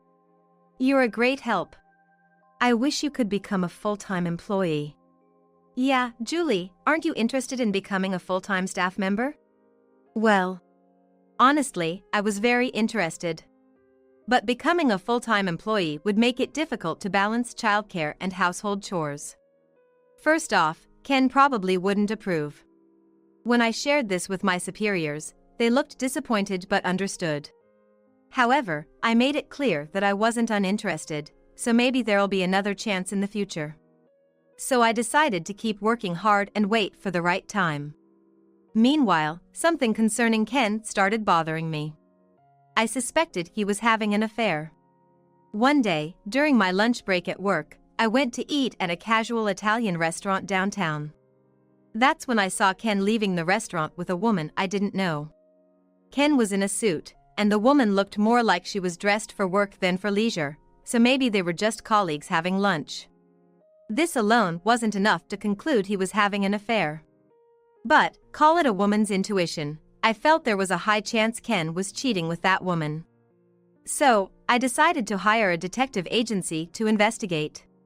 Maybe Ken's late nights were because he was meeting with his mistress, not staying late with his boss as he claimed. He didn't look as tired as he should have been, probably because he was enjoying his time with his mistress. While making these assumptions, I waited for the investigation results. About 2 weeks later, the results came in. Ken was indeed having an affair. And the woman was the one I had seen. I felt a strange sense of relief that my suspicions were correct. Probably because this meant I could end things with Ken. If he was cheating, he would be at a significant disadvantage in a divorce. I could claim alimony and child support. And with a job offer for a full-time position, I felt confident I could manage even if we divorced. I decided to leave Ken. But then, I got a call from my mom. "Hello, Mom, what's up?" "Julie, I'm sorry to call you out of the blue. Your dad collapsed and has been taken to the hospital." "What?" I hurriedly took Mina with me to the hospital. I hadn't visited my parents in several months and hadn't seen them since then. Hearing about my dad's sudden collapse was a shock. When I arrived at the hospital, I found my mom looking anxious. "Mom! Julie! Thank you for coming. How's Dad?" "He's undergoing treatment now. We were relaxing at home, and he collapsed when I returned from the bathroom." "I see." I patted my mother's back. She must have been shocked to witness her partner collapsing. The thought of losing my father was distressing. Just thinking about that made me feel really hurt. After a while, the doctor came out and informed us that my dad had suffered a stroke. He regained consciousness, but his condition was still precarious. Dad was admitted to the hospital. We went to his room and waited by his side as he slept. A few hours later, he slowly woke up. "Dad! Hey!" "I'm sorry for worrying you." "I'm just glad you woke up." The doctor came and checked my dad's condition. He was stable for now, but there was no telling if his condition might worsen. Mina had fallen asleep, so I left her with my mom and went back to our house to get some of Dad's clothes. During this time, I sent Ken a message, informing him that my dad was seriously ill and in the hospital. Ken didn't read my message immediately, but I figured I had done my part in informing him and hurried back to my parents' house. Later, we returned to the hospital, where my mom, Mina, and I stayed with my dad through the night, hoping for his recovery. He seemed to be breathing steadily, and I thought he might get better. However, his condition worsened by midday. He was rushed to the treatment room, hooked up to numerous tubes, and treatment began. I couldn't shake the feeling that he might not make it. I tried to contact Ken again. Given that my father was in critical condition, I really wanted Ken, as his son-in-law, to be there. But I couldn't get through to him. It was Saturday, so he should have been off work. Maybe he had been out drinking till late and was now asleep. Just as I thought I couldn't rely on him, the call connected. Hello? What's up? Ken, can you come to the hospital right away? What? The hospital? What do you mean? My dad's in critical condition. Can you come immediately? I'll give you the address. I was about to tell him the address when he interrupted. What? No way, I've already arrived at my travel destination. Travel? What are you talking about? Oh, didn't I tell you? Some colleagues and I planned a 2-day trip, and today's the day. I'm already here, so I can't go to the hospital. What are you saying? My father is in a serious situation. When I got angry, Ken said something outrageous. I mean, I'm not really involved, you know. What? I'm exhausted from work every day. I deserve a break on my day off. Let me have this trip. He shouted. I felt my feelings for him cooling down rapidly. I don't care about you anymore. Don't bother coming back. I hung up and returned to my mom and daughter, where we watched over my father. Unfortunately, despite the treatment, he never regained consciousness and passed away. We were engulfed in grief. I wondered how much we cried. My mom must have been terribly shocked. She and my dad were very close. We were in a daze, unable to think about anything for a while. But we couldn't cry forever. We gathered ourselves and began making arrangements for my dad's funeral. The wake was held the next day, and the funeral the day after. Many relatives, friends, and others who admired my dad attended. Just before the funeral began, Ken showed up. Sorry. I'm late. I couldn't make it when your dad was critical. His apology seemed half-hearted. Not sincere. I confronted him as he approached. Why are you here? People who aren't related should leave. What? I'm your dad's son-in-law. Are you angry I'm late? Everyone's already here, don't get too emotional. He tried to calm me down. But I stood my ground.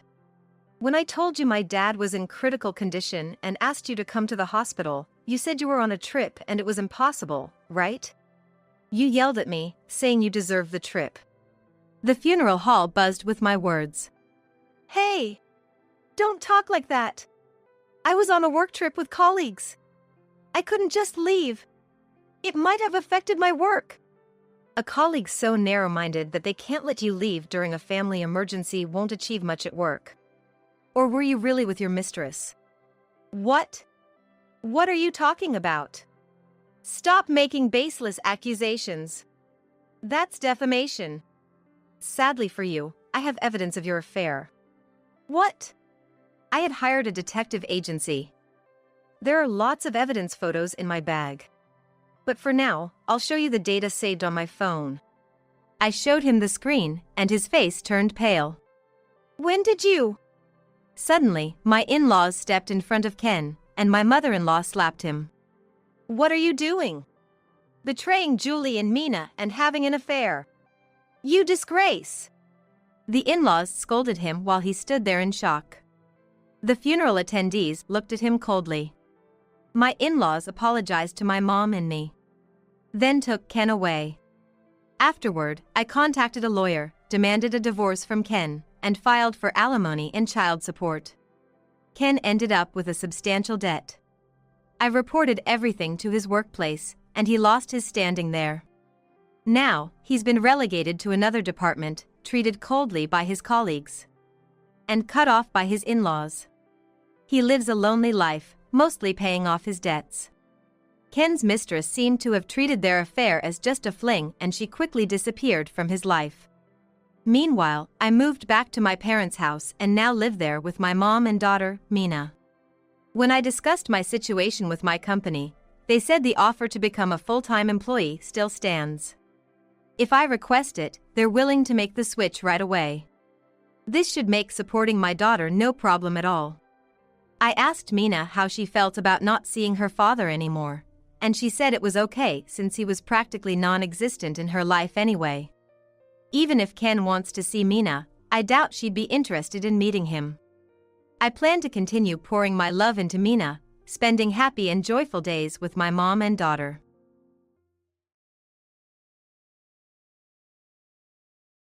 Ariana, who once stole my fiancé, Jake, only to dump him and then vanished without paying the compensation she owed my parents for the trouble she caused. Now, she stands before us, making snide remarks. Your husband is quite older, isn't he? What does he do for a living? My husband is a doctor. Compared to him, your husband looks poor. He's quite muscular. Does he, by any chance, work on a construction site?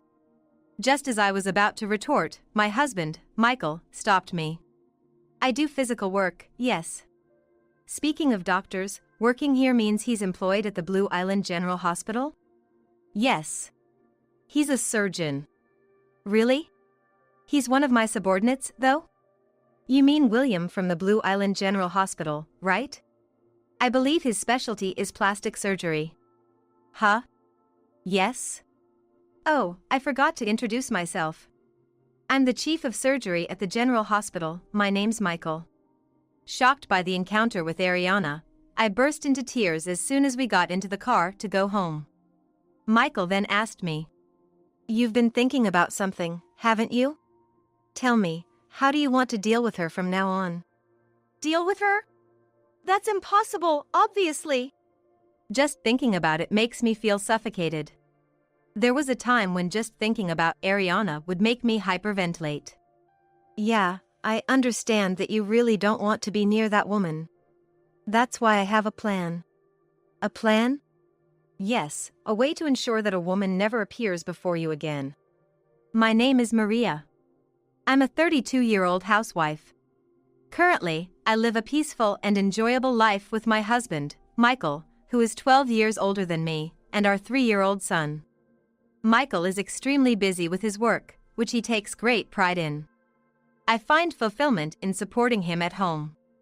It might be rare these days to dedicate oneself to protecting the home for a husband who works outside. That's what some might say. Even my parents have mentioned it. Now, I have a truly happy family. But getting here wasn't without its hardships. That's because I was betrayed by someone I thought was my best friend. Ariana, who I met in college within the same department, was a friend. No, I thought of her as my best friend for 4 years, doing everything together. Coming to a college in the city, I was a bit intimidated, but Ariana reached out to me. She was bright, flashy, and above all, active, which surprised me in many ways, but I followed her nonetheless. For me, who had been modest and serious until high school, she was someone who opened up a new world. And our relationship continued even after we graduated. At that time, we both found jobs in companies in the city. Whenever we had time, we often went out to eat. Eventually, I met someone too. Jake, a salesperson from a manufacturer that did business with the trading company where I worked. As an office worker, I started getting asked out by him, and eventually, we started dating. Honestly, having hardly dated men before, I was over the moon.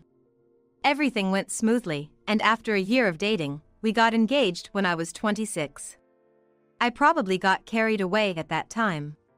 You haven't been hanging out much lately, have you? Ariana would sometimes say. Well, that's true. I don't have multiple bodies. Naturally, I started spending more of my weekends with Jake. Are you keeping secrets from me? Not really hiding anything. Ariana, for her part, had never introduced me to anyone she was dating. So, I thought friendships and romantic relationships were different. Since we were planning our wedding, it was natural that my time was increasingly taken up by him. I didn't tell Ariana about it, not because I wanted to surprise her. But I won't deny there was also a feeling of embarrassment. Introducing him to Ariana, who could easily chat up and hang out with any guy, felt daunting. Back then, I was afraid of how Jake would appear in Ariana's eyes. Yet, as the wedding approached, I thought it was finally okay to tell her. "Hey, there's someone I want you to meet," I said as I introduced Jake to Ariana. Oh my! Maria, keeping secrets from your best friend? That's so like you. Ariana patted my back with a beaming smile. But that turned out to be a mistake. When the wedding reservation and preparations were nearly finalized, Jake suddenly came to my parents' house and said, "I'm sorry. I can't marry you." When I asked why, he said, "Ariana is pregnant." I couldn't comprehend what he was saying at first. After that, it was a mess. Was Ariana really pregnant? At that point, it didn't matter anymore. He called off the engagement when the wedding was just around the corner. "I'm so sorry." In my stunned silence, my dad, half furious, berated and even hit him while he was apologizing. It could have gotten worse if my mom hadn't stopped him. The wedding was cancelled. While I was incapable of doing anything, my outraged parents demanded he pay the full cancellation fee and compensation for what he did to their only daughter. They also demanded compensation from Ariana. He admitted his fault and seemed to pay what he owed, apologizing sincerely. I say seemed because my memory of that time isn't very clear. I was in shock, likely in denial about reality. So, I found out later that Ariana had skipped town without apologizing or paying any compensation. It turns out she wasn't actually pregnant, according to a letter she left behind. The lie and her fleeing devastated me again. What was she thinking? Ariana's parents were furious as well. When this rumor spread among our college friends, I heard another shocking thing. "I didn't say anything because you didn't notice, but Ariana used to go after every guy you liked, one after another." This was news to me. "Why would she do that?" I don't know. Even though Ariana was popular on her own, every time someone showed interest in you, she ended up making them date her instead. Maybe she was jealous when guys approached you instead of her? But we were best friends. Were you, though? I was shocked. Back then, it seemed more like you were following Ariana around, and everyone thought she saw you that way too. That hit me hard. Not just realizing Ariana's true thoughts, but also that I had been completely oblivious to it, and my lack of judgment when it came to men. Adding to the shock, the stares at work labeled me as the woman who got jilted right before her wedding, and I finally broke down.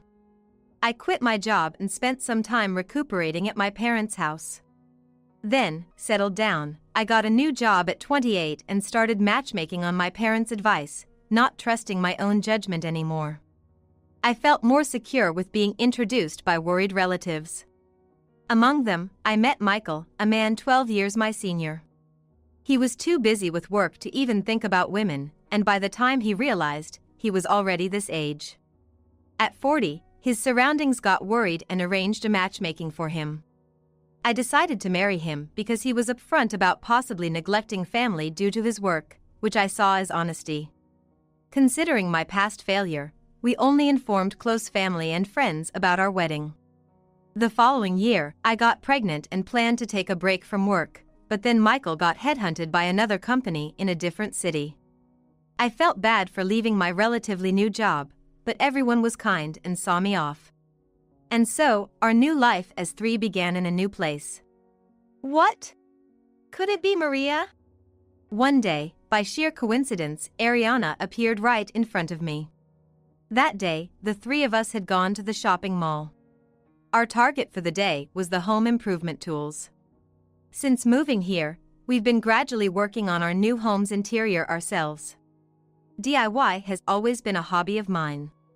Michael's new job is a higher position than before, and it comes with less irregular hours. So, now he sometimes helps me with shopping for heavy items. Well, right now, he's carrying our son, Sean, on his shoulders, but what are the odds in this mall? Ariana? Long time no see. Wow, you got married. Yeah, but Ariana, you're in this town? Yep. Moved here for my husband's job. Wow, so this is your current husband? Ariana looked at us over. Then to Michael, she snidely said, quite older, isn't he? Michael casually responded, yeah, got a bit too caught up in work. Maria's friend, right? Yes, Ariana. And you're all about work, huh? What do you do? Ariana, isn't that a bit abrupt? Oh, Maria, are you still mad about it? It's not that. My husband's a doctor. Compared to him, your husband looks poor. He's got quite the muscles, though. Does he, by any chance, work in construction? Judging by appearances alone. That way of speaking. But before I could argue back, Michael stopped me. I do. Speaking of doctors, does he work at Blue Island General Hospital? Yes. He's a surgeon. Really? He's one of my subordinates, though? Huh? You mean William from Blue Island General Hospital, right? Yeah.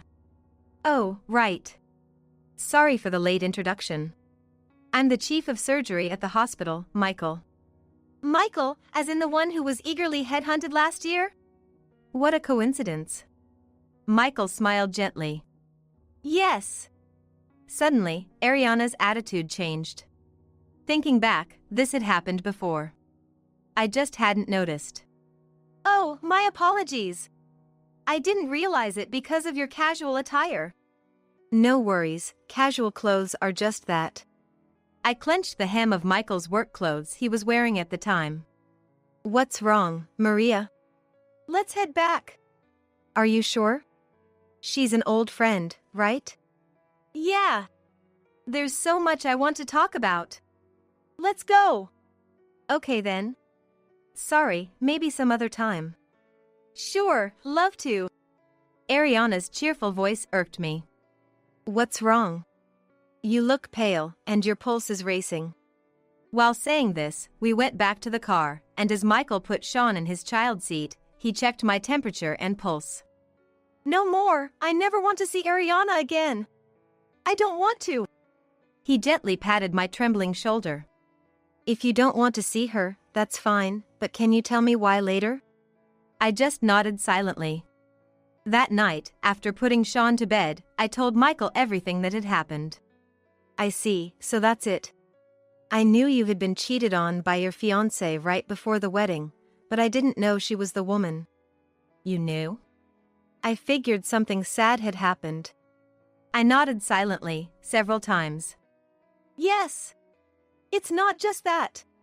It's always been. Tears of frustration won't stop falling from my eyes. It's always like this. I realize something after it happens. I've always hated Ariana.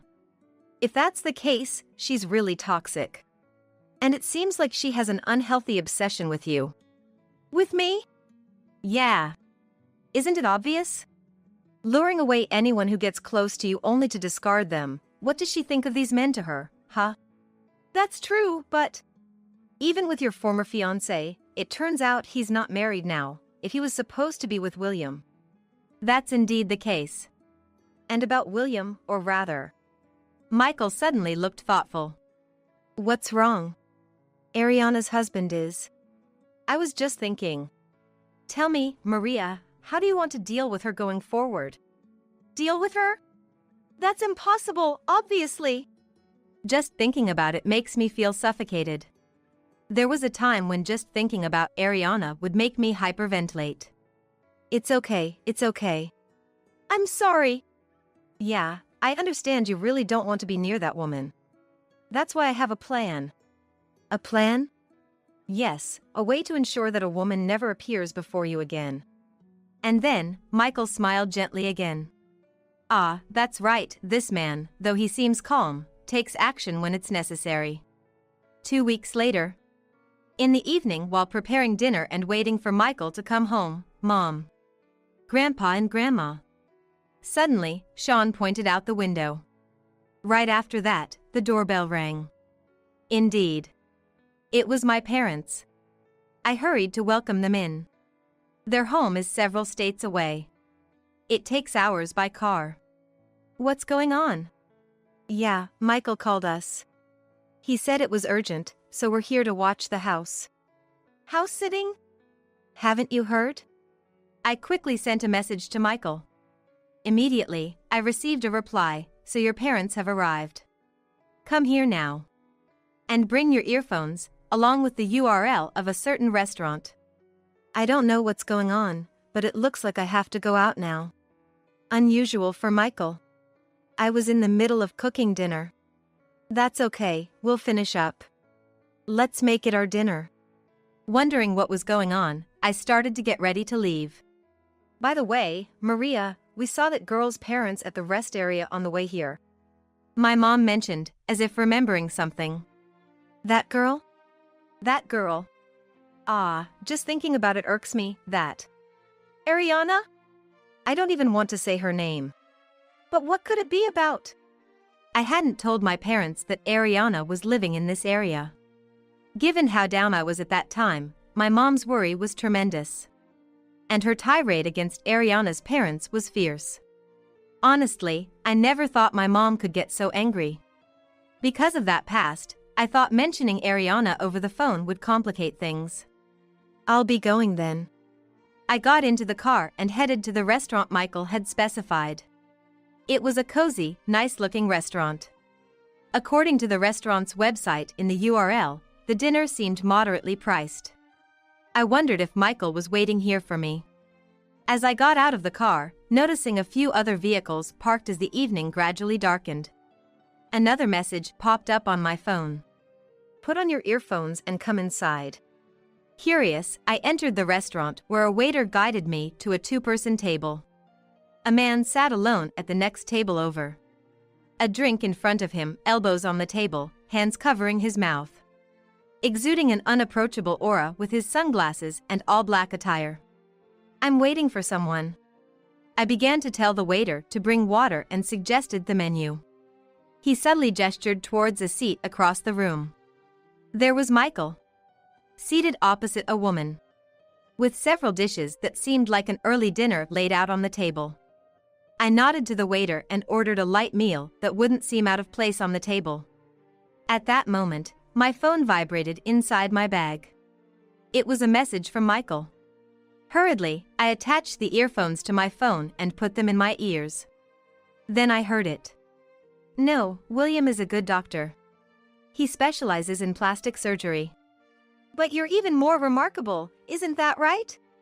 The woman's voice I heard, her back to me, was Ariana's.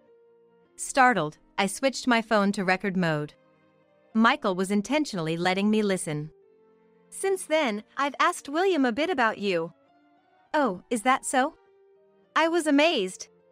After all, you've handled so many difficult surgeries nationally, haven't you?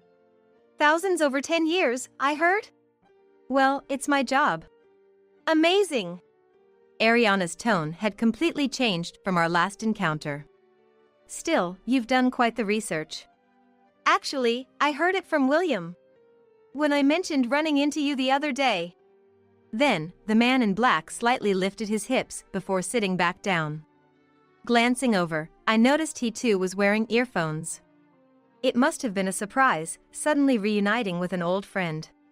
Yes, but meeting you was the highlight. Shouldn't an old friend be more important? No, I felt bad for speaking so dismissively of you before. I wanted to apologize. Ariana continued in a tone that sounded almost like she was biting her tongue. I hadn't known. She never spoke like this when she was with me during our student days. So, this was how she acted around men. And thus, my former fiancé too. But are you satisfied with your marriage to Maria? I am, but why do you ask? Isn't it boring with Maria? Why would you say that? Because she was ditched by her fiancé before, you know. Maria is a good wife, more than I deserve. But she's plain, isn't she? What are you trying to say? Actually, since our conversation the other day, I've fallen for your calm demeanor and presence. I think I could be much more for you than Maria. The man in black's hands trembled visibly on the table. So, this was his play. Oh, for me? What do you mean by that? Because you're invited to parties and such, right? With a plain wife like Maria, wouldn't you be embarrassed? In such places, you need someone more radiant, like me.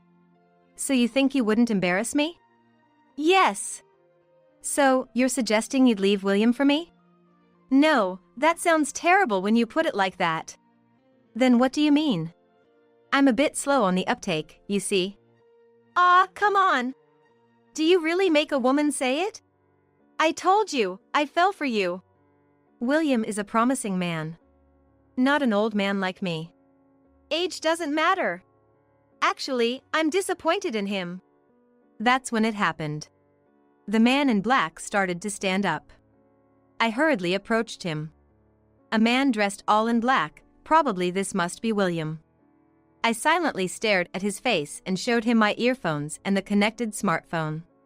William sat down again, as if realizing something. I needed to hear something more definitive. Disappointment. What does that mean? You mean coming home late every day? If that's the case, it's because of work. Unfortunately, patients don't wait. No, it's not about him coming home late or anything like that. Then what is it? It's his salary. Given his age and career, it's normal. Young professionals are like that. But he's a doctor, right? So? I mean, if your partner is a doctor, you'd expect an income over $200,000, right? I believe he's making around $140,000 to $150,000 now. When we got married, it was less, and I was disappointed compared to what I had expected.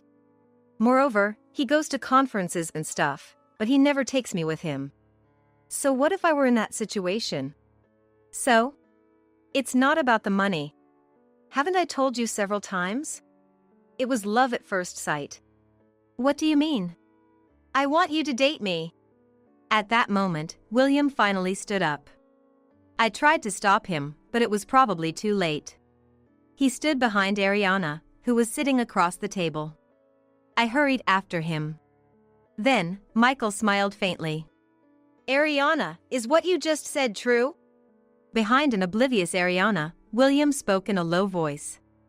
Ariana literally jumped in surprise when she turned around. What? You? And Maria? What are you two doing? Don't tell me you're cheating? See, when you have something to hide, you end up saying things like that. Michael said calmly to Ariana. I heard your conversation. So you've always thought of me like that, huh? What do you mean, like that? Here you are. I then confronted Ariana with the recording of our conversation. What's this? Michael took out 2 smartphones from his bag. One was connected to me, and the other must have been connected to William. Do you even know what it means to become a fully fledged doctor? What's this all of a sudden? We spend years in college, then years before becoming regular doctors. I had just become a regular doctor when I met you. What? Ariana started counting on her fingers suddenly. So, I was just a newbie. But, you said you were a doctor at the mixer. I am a doctor. And at that time, I was dragged there by a high school buddy. I thought it was too early to marry, but you were the one who aggressively pursued me. Plus, I was earning more than my peers in corporate jobs. It was you who assumed I made more. Indeed. Doctors are well paid, but not until they're fully established. And whether they own a practice, where they work, their employment status, and age can all affect their income. And it's true that doctors have fewer chances to marry. It was a rare outing because I'm still a busy newbie, which is why I initially declined. Yes, that's true. It might sound like an excuse, but I wanted to work in rural healthcare. I needed to build up my experience in the field to be as versatile as possible. Yet, whenever I mentioned this, you would hysterically scream. But I don't want to go to the countryside. Even though I said it pays better, you didn't want to hear it. And it's not just that. You said you'd be a housewife to support me, but you don't do any housework. What? I was surprised at that. But housework isn't just for women nowadays. That's if both are working. I chimed in. In today's world, if you decide to be a stay-at-home wife, you really need to manage all household duties perfectly, so your husband doesn't have to worry about anything. Maria! Even you're saying that. But are you managing all that, along with your social obligations? You seem to be misunderstanding something. Michael sighed deeply. You clearly have the wrong image of a doctor's wife. Indeed. That's more like the image of a housewife from the past. The glamorous life you imagine doesn't exist. I'm always watching the clock for his uncertain return time, managing childcare, and ensuring he has the stamina to handle surgeries lasting 10+ hours by planning nutritious meals. Oh, I see. William, have you been thinking I'm inattentive because I frequently seem to overlook things? Maybe you haven't been getting enough sleep at home? Yes. Well, I used to cook and do household chores on my own, but even so, my sleep hours have been significantly reduced because he keeps bothering me whenever he's home, making it hard to find time to study. Study? Of course. It's only natural to constantly acquire new knowledge for our patients. So, Maria, you're studying too? At this age? Of course. I'd be in trouble if I couldn't respond to his sudden calls. If it were a marriage between doctors, things like household chores and secretarial tasks would probably be outsourced. But I'm just an ordinary person, so I do what I can to support Michael, for his sake, the hospitals, and the patients. And I want to show our son a model of diligent work. How arrogant! Say what you will. I'm not the person I used to be. That's right.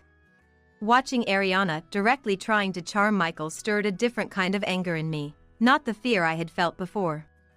Ariana, unable to counter my arguments, remained silent, possibly out of frustration. Then, William interjected firmly. Ariana, I've decided to leave you. We're getting a divorce. What? What are you talking about? Being with you, I can't become the doctor I aim to be. And let me ask again, are you willing to follow me to rural areas? No, I can't go to such places. I see. But I want to go. That's why I can no longer be swayed by you. Ariana's face froze. You can't be serious about leaving me. Suddenly, Ariana turned to me. It's all because I met you again, Maria. Why did you have to come here? If only we hadn't met. So, you're saying you wouldn't have thought about taking my husband if we hadn't met? You haven't changed at all since college. What? How dare you? Watching her, I began to feel pity for Ariana rather than fear. Why have you always taken and then discarded men who were interested in me or my boyfriends? Because I hated you, the plain good girl. But Ariana, hating me doesn't justify the effort you've put in. Like with Jake, you ended up running away from home. That's right. Ariana's actions were strange. If she hated me, she could have ignored me or bullied me directly. Yet, she took men away from me and discarded them, making it visible to our friends. And she even took my fiancé and demanded alimony. Ariana, could it be that you actually liked me a lot? What? She opened her eyes wide in disbelief. Was it my imagination, or did her neck veins bulge visibly when she got angry? It's said that veins bulge when one is angry. Apart from Jake, I hardly noticed. And the men who switched to you because of Ariana's tricks were not worth much anyway. In the end, it worked out in my favor, didn't it? No, that's not true. Even if I had married Jake, he might have cheated on me. So, Ariana, were you actually saving me from unhappiness? What?